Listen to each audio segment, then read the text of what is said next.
A la meva filla, a vegades, li sembla que m'estimo més al seu germà que no pas a ella. I mira que li he dit, encara que l'estimi amb ell, a tu et segueixo estimant. Com és que no ho entén?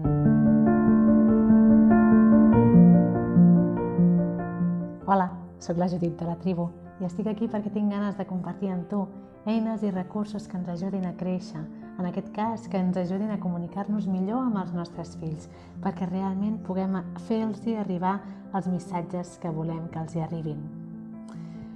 Avui us presento una història que m'agrada molt explicar als meus fills i que penso que és molt útil quan tenim més d'un fill, per fer-los entendre que cada un pot rebre l'amor que mereix, encara que ens estimem molt els altres.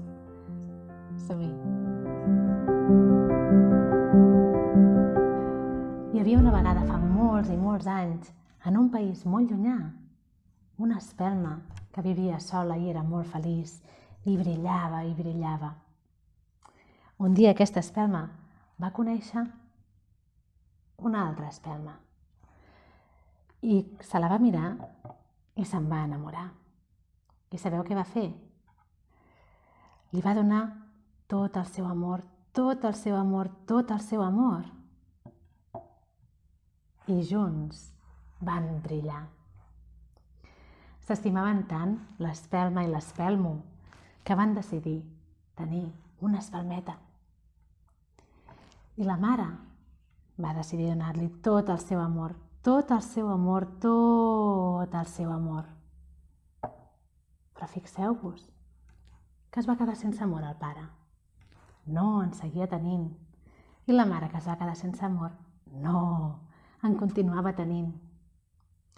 Van viure junts i feliços molt de temps, fins que al cap de poc va arribar una altra espelmeta i la mare se l'estimava molt i li va donar tot el seu amor, tot el seu amor, tot el seu amor. Però fixeu-vos que es va quedar sense amor l'espelmeta germana. No, en seguia tenint. I el pare tampoc, també seguia ple d'amor. L'amor és així, no s'acaba mai. El pare i la mare poden estimar i estimar i estimar moltíssim a cada un de vosaltres. I això no fa que us estimi menys a vosaltres, perquè l'amor és infinit. Passi el que passi, no s'acabarà mai.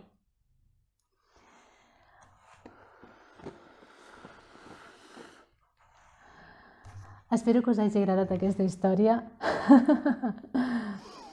És una història que jo trobo molt bonica i que la majoria de nens que conec que se'ls ha explicat els enamora, els encanta.